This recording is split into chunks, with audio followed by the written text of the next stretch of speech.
Desde los inicios de la humanidad, una búsqueda incansable ha impulsado nuestros pasos, encontrar sentido y refugio en medio del caos. Durante siglos hemos mirado hacia afuera, explorando los cielos en busca de dioses distantes que nos guíen y nos liberen del sufrimiento. Pero las grandes tradiciones espirituales revelan una verdad sorprendente: las respuestas definitivas no están fuera de nosotros, sino dentro de nosotros. El verdadero camino requiere un giro radical, una inmersión profunda en el paisaje interior del alma.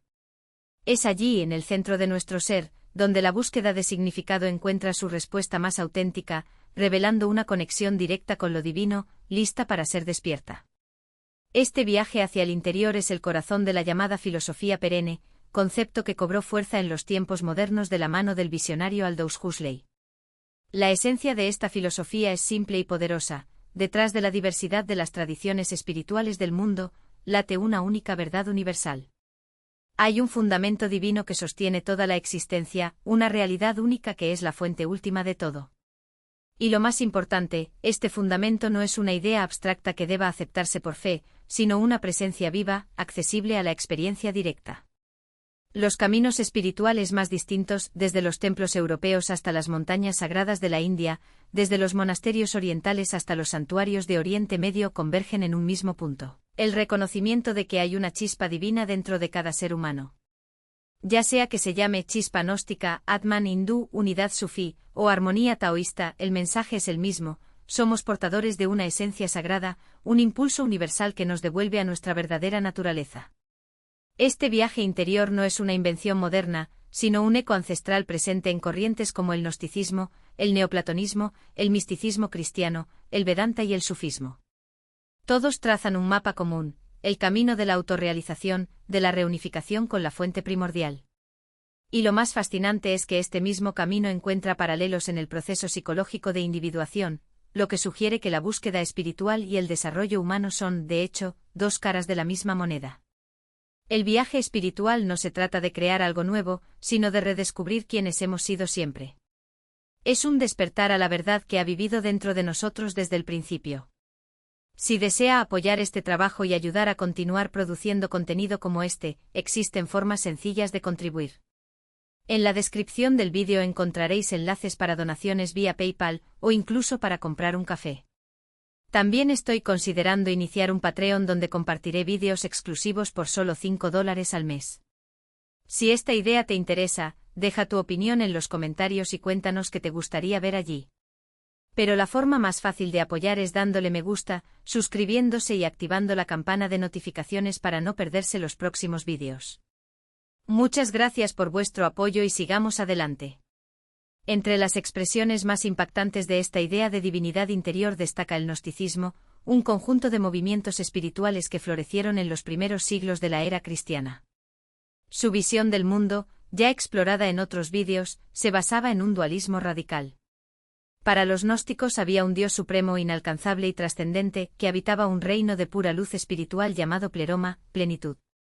Este reino estaba completamente separado de nuestro cosmos, que los gnósticos no veían como una creación divina, sino como un error trágico, una copia distorsionada y corrupta forjada por un Dios menor e ignorante, el demiurgo.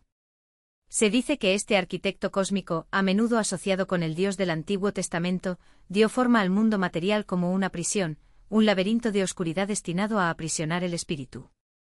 Es en este oscuro escenario donde se desarrolla el viaje humano. Los gnósticos enseñaron que dentro de cada uno de nosotros reside un fragmento de la luz divina del lejano pleroma, la chispa divina o pneuma. Una presencia extranjera en un mundo hostil, un grano de oro celestial perdido en el fango de la existencia material. Esta chispa vive en el exilio, dormida y olvidada, aprisionada en el cuerpo y en las pasiones del alma. Ignora sus orígenes nobles y confunde su prisión con su hogar. Esta ignorancia es la raíz de todo sufrimiento humano, una profunda sensación de dislocación espiritual que nada en este mundo puede mitigar. Para los gnósticos la salvación no llegaba a través de la fe, la obediencia a las leyes o las buenas obras, pues todo ello formaba parte del falso sistema del demiurgo. La única salida era la gnosis, un conocimiento directo e intuitivo de la verdadera identidad y origen de cada persona. Alcanzar la gnosis fue como despertar de un sueño profundo. Fue el momento en que el alma se recordó a sí misma, despertando del letargo de la vida material para reconocer, en un destello de lucidez, soy hijo de la luz, no de esta oscuridad. Este despertar fue el primer paso para escapar de la prisión material y regresar al luminoso hogar del pleroma. Para los gnósticos la salvación era, ante todo, un acto de autoconocimiento supremo. Mientras que el gnosticismo retrata un cosmos nacido del conflicto, el neoplatonismo, sistematizado por Plotino en el siglo III, ofrece una visión de armonía majestuosa y ordenada. Aquí el universo no es una creación defectuosa, sino una emanación hermosa y necesaria de una fuente única y perfecta. En la cima de esta realidad está el Uno, una entidad tan simple, trascendente e indescriptible que ni siquiera puede definirse como existente. De esta fuente inagotable toda la realidad fluye en cascada, descendiendo en sucesivos niveles, primero el intelecto divino, nous, luego el alma del mundo, psique, y finalmente el cosmos material. En este esquema, el alma humana tiene su origen en los reinos superiores, pero descendió para asociarse con un cuerpo físico, enredándose en la multiplicidad y efímera del mundo material. El dilema humano para los neoplatónicos no es el aprisionamiento por una fuerza maligna, sino el olvido causado por la distracción. El alma, fascinada por las sombras y las ilusiones del mundo físico, pierde la conciencia de su verdadero origen luminoso. La meta espiritual, entonces, es la enosis, la unión mística con el Uno. No se trata de rescatar una chispa atrapada, sino de un ascenso deliberado y metódico en la cadena del ser, un regreso a casa. Es un proceso de despojo, en el que el alma se libera de toda asociación con el mundo material para redescubrir su naturaleza esencial y, así, recuperar la sencillez y unidad de su fuente. Este viaje requiere disciplina, pero promete reconciliación con lo divino que siempre ha estado dentro de nosotros. Camino contemplativo. El viaje comienza con la purificación de uno mismo, liberándose de las pasiones corporales y de los apegos irracionales mediante la práctica de las virtudes cívicas. Este es el primer paso, la base que prepara el alma para la siguiente etapa, la contemplación filosófica profunda, en la que desvía su atención del mundo fragmentado de los sentidos y regresa a las formas eternas y unificadas que residen en el intelecto divino. Al centrarse en su parte más elevada, el intelecto, el alma reconoce su realeza y su afinidad con lo divino. En el momento final y estático de la enosis, incluso esta autoconciencia intelectual se trasciende y el alma se disuelve en una unión indescriptible y no dual con el Uno. No se convierte en Dios, sino que realiza la unidad que siempre ha sido su potencial latente y eterno. En este mismo suelo fértil del helenismo que alimentó el gnosticismo, la tradición hermética ofrece otra lente a través de la cual ver el potencial divino de la humanidad. Su axioma fundamental, tomado de la enigmática tabla esmeralda, proclama el principio de correspondencia: lo que está abajo es como lo que está arriba, y lo que está arriba es como lo que está abajo para realizar los milagros de una sola cosa. Esta máxima establece al ser humano como un microcosmos, un reflejo vivo a pequeña escala del macrocosmos, del universo en su totalidad. Revela que las mismas leyes, patrones y principios divinos que estructuran el cosmos están entretejidos en la constitución humana. Conocerse a uno mismo, por tanto, es conocer el universo y a su creador. Aquí lo divino no es un cautiverio en un reino distante, ni un ser separado en el que participar. Por el contrario, la inteligencia divina es el principio ordenador mismo de la existencia, presente en su plenitud en cada individuo. El alma humana contiene toda la jerarquía celestial, desde los espíritus planetarios hasta la fuente divina suprema. El camino hacia la sabiduría, por tanto, es esencialmente introspectivo. Al volverse hacia adentro, el practicante hermético mapea las constelaciones de la psique y descubre las inteligencias planetarias, las fuerzas elementales y los arquetipos divinos que operan en su interior. El mundo interno es un espejo del externo, y comprender uno es revelar el otro. Este viaje de autodescubrimiento suele ilustrarse con la poderosa metáfora de la alquimia espiritual. El laboratorio del alquimista es el alma misma y el objeto de la transmutación es la conciencia. El vil plomo o prima materia es el yo ordinario, no examinado, agobiado por la ignorancia y las sombras psíquicas. El objetivo es transmutar este plomo en oro espiritual, la conciencia purificada e iluminada, que reconoce su naturaleza divina y su unidad con el todo. Este proceso requiere una separación y recombinación meticulosas, disolviendo los elementos burdos de la personalidad, purificándolos a través de la contemplación y la virtud, y reintegrándolos en un yo renovado, más refinado y holístico.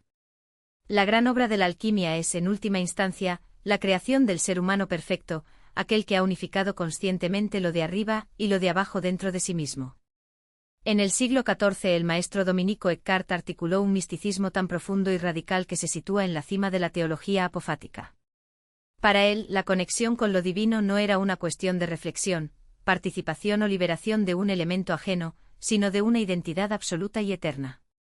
Eckhart enseñó que en el punto más profundo del alma humana, en su centro o fundamento, hay una facultad a la que llamó la chispa del alma. Esta chispa no es simplemente similar a Dios, ni un regalo otorgado por Él. Es completamente increado, no tocado por el tiempo y el espacio, y comparte la misma esencia que Dios mismo. El ojo con el que veo a Dios es el mismo ojo con el que Dios me ve a mí, predicó. En este fundamento del alma no hay separación. La realización de esta unión innata es el núcleo del camino espiritual de Eckhart, anclado en el concepto de Gelassenheit, una palabra alemana que traduce serenidad o desapego. Para él, esto significó un vaciamiento radical de uno mismo. El alma debe convertirse en un desierto estéril, libre no solo de apegos a las cosas mundanas, sino también de todas las imágenes, conceptos e incluso nociones preconcebidas sobre Dios. Es necesario abandonar la voluntad de poseer, la voluntad de saber y la voluntad de ser, llegando a un estado de absoluta pobreza de imagen. Solo cuando el alma está completamente vacía e inmóvil se puede experimentar plenamente lo divino. Este acto de despojo radical hace posible lo que Eckhart llamó el nacimiento de Dios en el alma.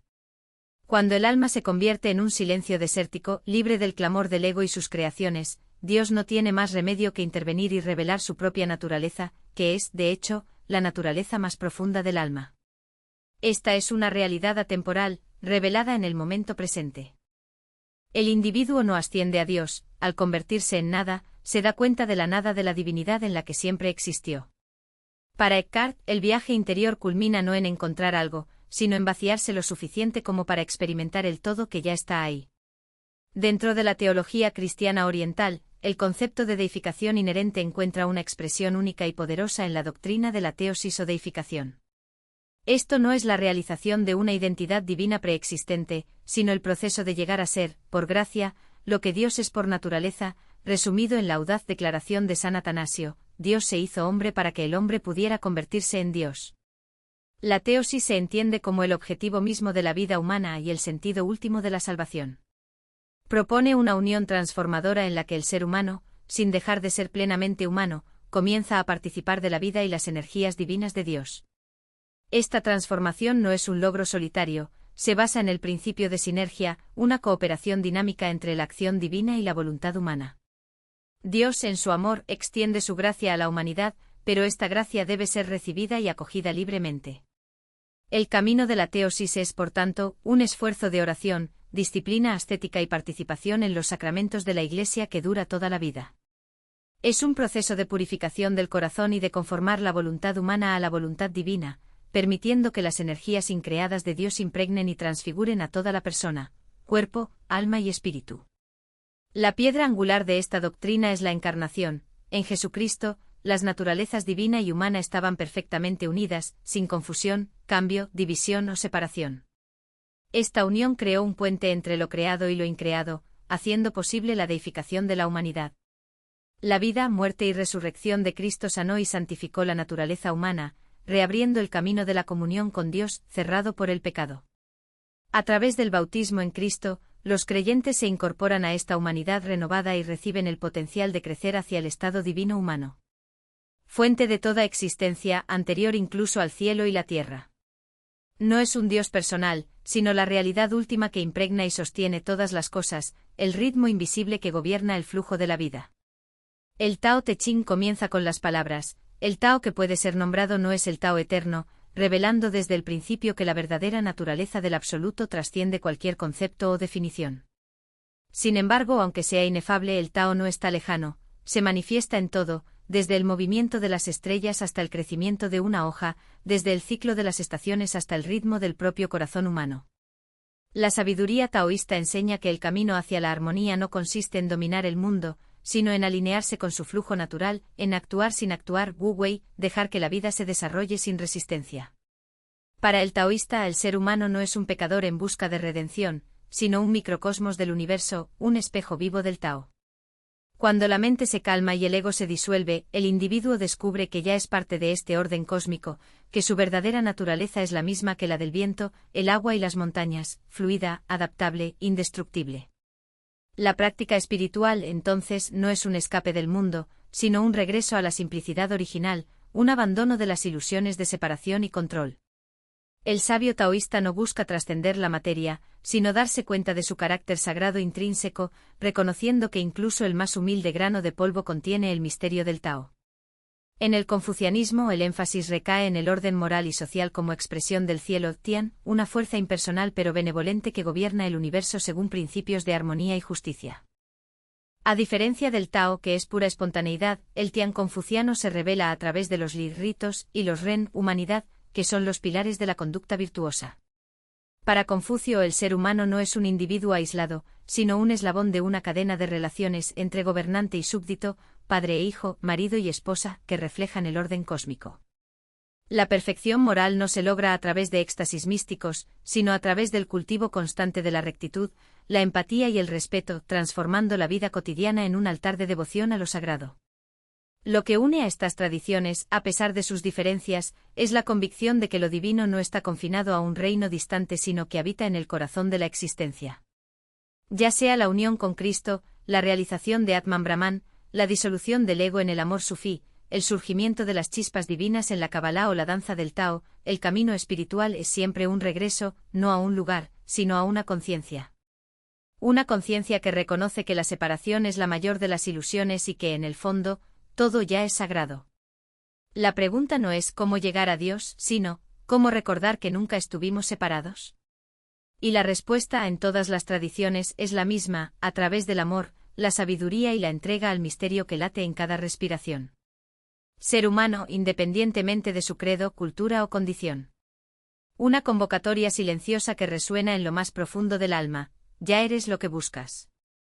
No hay templo que construir, ni altar que erigir, ni Dios que apaciguar, solo existe el reconocimiento de lo que siempre ha estado aquí, pulsando al ritmo del propio corazón. ¿Y si esta verdad no fuera solo una idea abstracta, sino una experiencia tangible? Si la divinidad no fuera un concepto lejano, sino la textura viva de cada momento. Los místicos de todas las épocas no hablan de teorías sino de encuentros, el repentino florecimiento de una flor en el desierto de la mente, el instante en que se rasga el velo y lo ordinario se revela como sagrado. El pan en la mesa, el aliento entre palabras, el silencio entre las notas de una canción, todos son portales. No porque contengan algo oculto, sino porque son lo oculto revelado.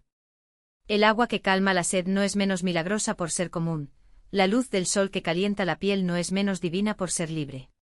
El desafío, entonces, no es trascender el mundo, sino reaprenderlo. No se trata de escapar de la materia, sino de descubrir en ella la firma de lo eterno. El cuerpo no es prisión, sino santuario, el tiempo no es un enemigo, sino un aliado en la danza de la transformación. Incluso el sufrimiento, cuando se observa con valentía, se convierte en un maestro, no porque sea necesario, sino porque revela, con implacable claridad, las ilusiones que nos mantienen atrapados. El dolor no es un castigo, sino una invitación, mirar más profundamente. Y cuando miramos descubrimos que lo que llamábamos yo, era solo una historia que nos contábamos a nosotros mismos, una máscara tejida con hilos de miedo y deseo. La gran ironía del viaje espiritual es que no requiere que nos volvamos diferentes, sino que dejemos de fingir que ya no somos lo que siempre fuimos. El diamante no necesita ser pulido para brillar, ya es pura luz, solo que está cubierto por el polvo de las experiencias. La práctica entonces no es un ascenso, sino una inmersión en el núcleo de quienes ya somos. La meditación no es un ejercicio de concentración, sino un acto de desconcentración, un aflojamiento del control de la mente que insiste en nombrar, juzgar y controlar. La oración no es una súplica sino una escucha atenta, un silencio que permite escuchar la voz de lo divino en el susurro del viento, en la risa de un niño, en el silencio entre los latidos del corazón. Y cuando ese reconocimiento ocurre, aunque sea por un momento fugaz, algo se rompe. No es el mundo lo que cambia, sino la lente a través de la cual lo vemos. Lo que alguna vez pareció fragmentado se revela como un todo indivisible, lo que parecía lejano resulta íntimo. El mendigo de la esquina y el rey en el trono comparten la misma esencia, la hoja que cae y la estrella brillante son expresiones de la misma danza cósmica. No hay allá afuera ni aquí dentro, solo hay aquí ahora, esto, infinitamente sagrado. Esta es la promesa que resuena a través de los siglos, no necesitamos volvernos divinos porque ya lo somos. No necesitamos buscar la luz porque estamos hechos de ella. La única opción que nos queda es despertarnos o seguir durmiendo, soñando el sueño de la separación. Pero incluso el sueño, cuando se observa de cerca, revela su naturaleza ilusoria. Cada respiración es un recordatorio, cada latido, una llamada. La pregunta no es si lo recordaremos, sino cuándo. Y la respuesta, como siempre, está en las manos, o mejor dicho, en el corazón de quienes se atreven a escuchar. En cada época, esta verdad resuena como un llamado único y personal, un llamado a apartar la mirada de las distracciones periféricas y a ahondar en el silencio del centro, donde nos espera la gran aventura del autoconocimiento. Es hora de atrevernos a plantearnos las preguntas más esenciales sobre quiénes somos, no para escapar del mundo, sino para actuar en él desde un nuevo eje de gravedad. Un eje que reconoce lo sagrado no solo en sí mismo, sino en todo lo que una visión restaurada es capaz de revelar. No se trata de alimentar el orgullo suponiéndose divino, sino de encontrar, en el acto de volverse hacia adentro, la llave que libere del sufrimiento. Es una invitación a emprender el trabajo de purificación, contemplación e integración, un camino que nos lleva a una conexión más profunda y auténtica, no solo con nosotros mismos, sino con el tejido mismo del cosmos. Más que una curiosidad histórica o teológica, esta visión compartida del potencial humano es un pilar fundamental de nuestra herencia espiritual colectiva. Ofrece una respuesta eterna y profundamente inspiradora a preguntas que han resonado a lo largo de los siglos: ¿quiénes somos? ¿Qué podemos llegar a ser?